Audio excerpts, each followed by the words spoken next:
Bonjour à toutes, je suis super contente de vous retrouver aujourd'hui pour une nouvelle vidéo. Ça faisait longtemps qu'on ne s'était pas vu en images, donc c'était un petit peu l'occasion voilà, de vous montrer un nouveau maquillage.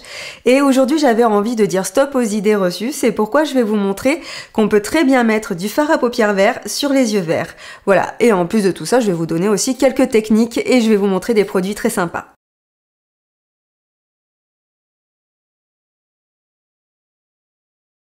Ça faisait longtemps que je vous avais pas montré ma routine teint, donc c'est l'occasion justement de vous montrer un peu les produits que j'utilise en ce moment pour faire mon teint. Donc avant toute chose, bien sûr, on hydrate bien sa peau et ses lèvres. Pour hydrater ma peau, j'utilise la crème Embryolis que j'étale sur tout le visage.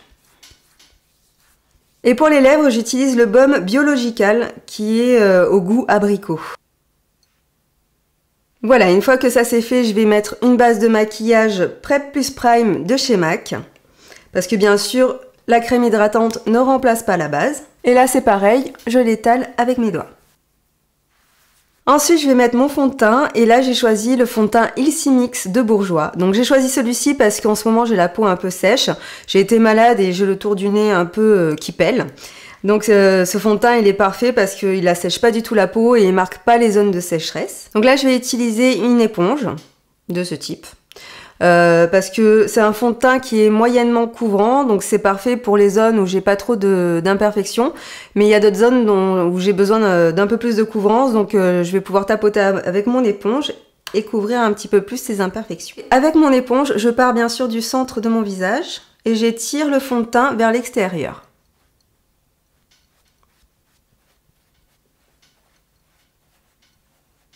J'insiste un petit peu plus sous le dessous d'œil. Je continue mon travail du teint avec mon anti-cerne de chez Make Up For Ever, qui est l'anti-cerne Tenseur Lift. Et pour l'appliquer, je vais utiliser mon super pinceau de chez Zoeva, qui est le numéro 142. Si vous connaissez pas justement cette marque de pinceau, c'est vraiment une marque de pinceau très très bien, qui est un peu du style de Sigma et qui est beaucoup moins cher. Et les frais de livraison sont vraiment super intéressants.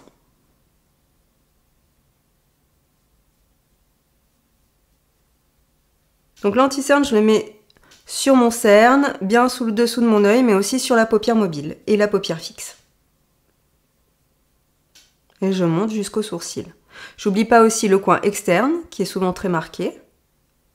Alors ce qu'il y a de bien avec ce pinceau, c'est que vous pouvez étirer la matière, mais vous pouvez aussi tapoter si vous avez besoin de plus de couvrance. Et n'oubliez pas les ailes du nez, si jamais vous avez les ailes du nez un petit peu rouges, l'anti-cerne permettra de camoufler ces petites rougeurs. Alors pour poudrer, je vais utiliser une poudre libre de chez MAC. Alors il y a Émilie qui se moque de moi parce que ça fait 3 fois que j'essaie de redire la phrase. Donc c'est une poudre libre, c'est la NC5. Et pour poudrer, je vais utiliser une houppette. J'y suis arrivée. Donc moi j'aime bien tapoter pour bien incruster la poudre dans le fond de teint. Ça permet de bien fixer le fond de teint. Surtout que là c'est vrai que ce fond de teint c'est un fond de teint très crémeux. Donc il y aura vraiment tendance à partir dans les plis si vous poudrez pas bien. Voilà, comme j'ai mis beaucoup de poudre, je vais retirer l'excédent avec un gros pinceau. Donc là, j'utilise un pinceau de chez Real Techniques qui est le Multitask Brush. Je sais absolument pas du tout ce que ça veut dire, mais il est très bien. Pour le dessous de mon œil, je vais utiliser une autre poudre libre qui est la poudre HD de chez Make Up For Ever. Alors bien sûr, vous n'êtes pas du tout obligé de changer de poudre libre. Il s'avère que moi j'en ai plusieurs, donc je peux me permettre de changer et d'utiliser plusieurs produits, pardon. Mais vous pouvez très bien utiliser la poudre libre de chez MAC. Moi je la trouve légèrement plus épaisse et comme j'ai un contour d'œil qui est vraiment très fin, j'ai pas envie de trop le charger. Et la poudre libre de chez Make Up For Ever, la HD surtout, est vraiment très fine, donc c'est parfait pour mon contour d'œil. Avec ce qui reste sur mon pinceau, avec ce qui reste de poudre sur mon pinceau, je vais poudrer légèrement l'intérieur du pli de ma paupière. J'ai pas envie de poudrer toute ma paupière parce que ça a tendance à un petit peu la charger, mais poudrer juste un petit peu le pli ici, ça permet justement d'éviter à l'anti-cerne de rentrer à l'intérieur et de faire des paquets. Pour mes yeux, pour que les fards tiennent plus longtemps, je vais utiliser le pen pot de MAC qui s'appelle Penterly. Et là, j'applique ça sur toute ma paupière mobile. Et je dépasse aussi de mon pli. Alors maintenant, je vais utiliser ma palette originale de chez Sleek. Il y a toutes les couleurs qu'il me faut. Donc là, je vais poser mon fard à paupières noir sur toute ma paupière mobile, mais je vais pas trop m'embêter à faire quelque chose de très uniforme. Et en fait, ça sera pas vraiment un smoky noir. Donc ça m'est égal qu'en fait, ce soit pas hyper noir, parce que ça va juste servir de base. Donc là, je m'embête pas, je prends un grand pinceau et j'applique bien mon noir. Voilà, et comme vous le voyez, j'ai déjà dépassé de ma paupière mobile. Je vais commencer à fondre un peu ce fard à paupières avec un autre pinceau, un pinceau propre, pour le dégrader. Et en fait, en n'ayant pas mis la base jusqu'en haut de mon sourcil, ça me permet de pouvoir dégrader plus facilement mon fard à paupières noir. Parce que c'est vrai que c'est une base qui accroche beaucoup le fard à paupières.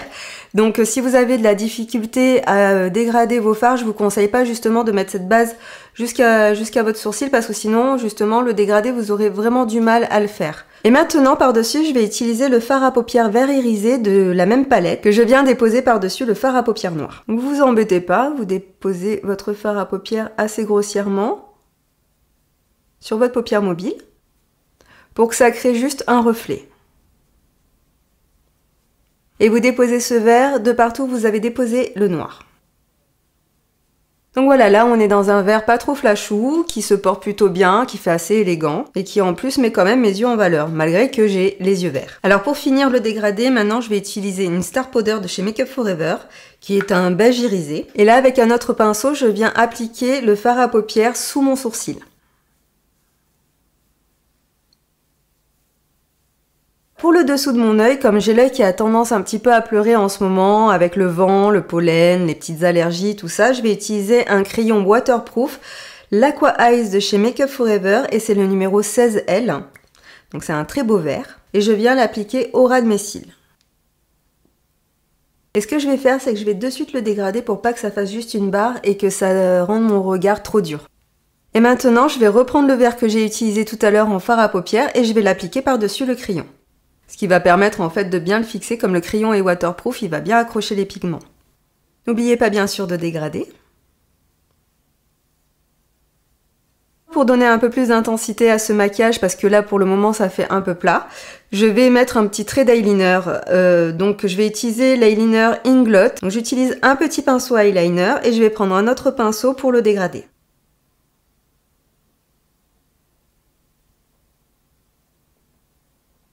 Donc je cherche pas à faire forcément un eyeliner bien fait, hein. Bien sûr, ne faites pas des gros paquets. Mais comme je vais le dégrader, de toute manière, ça c'est pas très grave si le trait n'est pas parfait. Et là, j'attends pas que ça sèche, je prends de suite mon autre pinceau et je dégrade mon noir.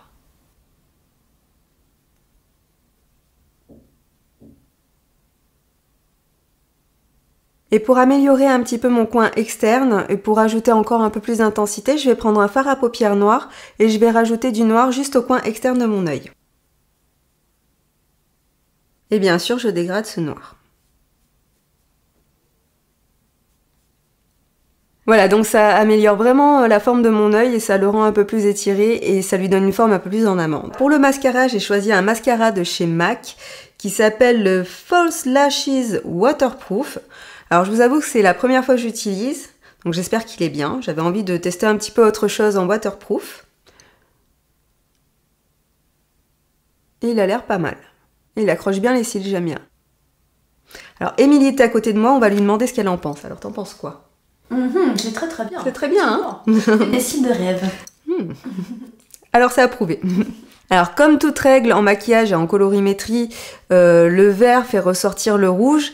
Vous pouvez voir qu'en fait mes muqueuses sont... Le rouge de mes muqueuses ressort pas mal avec le vert.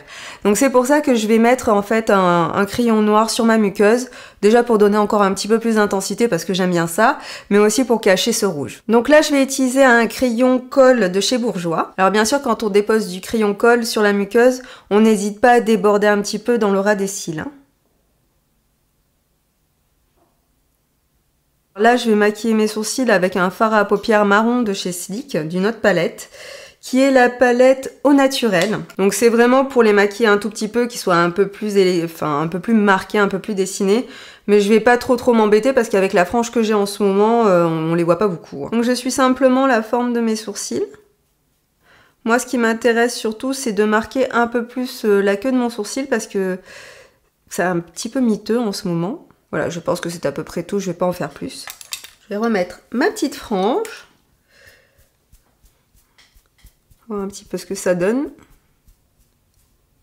Moi, je trouve que quand même le roux et le vert, ça va très bien ensemble. Je sais pas ce que vous en pensez, mais moi, je trouve ça quand même assez sympa. Alors, on pourrait mettre, si on le souhaite, un blush rose et un rouge à lèvres rose. Sauf que moi, j'ai quand même des cheveux qui tirent sur le orange et c'est quand même une couleur chaude. Donc, si je commence à mettre du rose en blush et en rouge à lèvres, ça va faire beaucoup trop de couleurs. Donc, je vais rester dans des teintes assez sobres, mais quand même qui tirent vers le chaud, donc vers le orange. Donc, un blush orange et un rouge à lèvres un peu discret. Donc je vais commencer avec un blush de chez Inglot. Pour les lèvres, je vais utiliser un crayon Jumbo de chez Sephora qui est vraiment super, j'adore la couleur, j'ai acheté il y a pas longtemps. Si je vois bien, parce que ça s'est déjà tout effacé, c'est le numéro 05.